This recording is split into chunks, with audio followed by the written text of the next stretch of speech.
নমস্কার বন্ধুরা, আমার চ্যানেলে সবাইকে স্বাগত। আমি আঙুর বাগান ঘুরছি, দেখতে পাচ্ছেন, কিন্তু আমার একাই ছিলাম।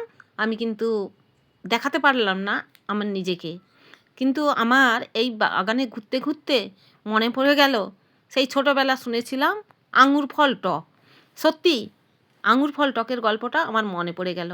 গল্পে ছিল এক শেয়াল ক্লান্ত হয়ে আঙুর ক্ষেতের ভেতর দিয়ে যাচ্ছিল। তাকে খুব পিপাসা পেয়েছিল, কিন্তু সে দেখতে পেল থোকা থোকা আঙুর বাগানে গাছে ঝুলে আছে। তখন সে অনেকবার লাফালো, চেষ্টা করলো, চেষ্টা করে কিন্তু আঙুর ফলার সে না পারতে পারল না। তখন ক্লান্ত হয়ে সেই মাটিতে বসে পড়ল।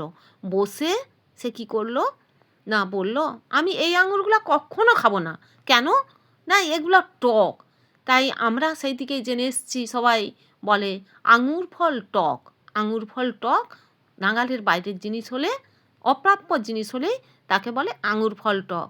সেই রকমই আমি এই আঙুর ফলের আমিও চেষ্টা করলাম যে একটু ছুঁয়ে দেখব আঙুর ফলগুলা, যে ঝুলে থাকলে এরকম আমরা তো ঘরে দেখেছি যে যদি যখনই তুলতে গেছি পাকা আঙুর টুপটুপ করে ঝরে পড়ছে। তাহলে এখানেও কি সেই রকম টুপটুপ করে ঝরে পড়ে না করে? কিন্তু আমিও লাফালাম, লাফাইয়ে চেষ্টা করলাম, কিন্তু না, আঙুর আমি ছুঁতে পারলাম না। শেষকালে আমার যে করছিল, আমি থেমে গেলাম এবং আমাকে দেখে অনেকে হাসাহাসি করলো। আমি কি করব? হাসলে তো আমি কিছু করতে পারবো না, আমার তো ইচ্ছা গেছে, তাই আমি লাফিয়েছি। কিন্তু আঙুর আর ধরতে আমি পারিনি। তাই বন্ধুরা, আমিও এই শেয়ালের মতনই বলছি, আঙুর ফল টক। তাহলে বন্ধুরা, আজকে আমার গল্প আঙুর ফল টক, আঙুর বাগানে ঘোরার একটা অভিজ্ঞতা শেয়ার করলাম। নমস্কার বন্ধুরা, আজকে এই পর্যন্ত। দেখা হচ্ছে পরের এক ভিডিও। যতক্ষণ না নতুন ভিডিও পাচ্ছেন ততক্ষণ আমার সাথে থাকুন, সঙ্গে থাকুন।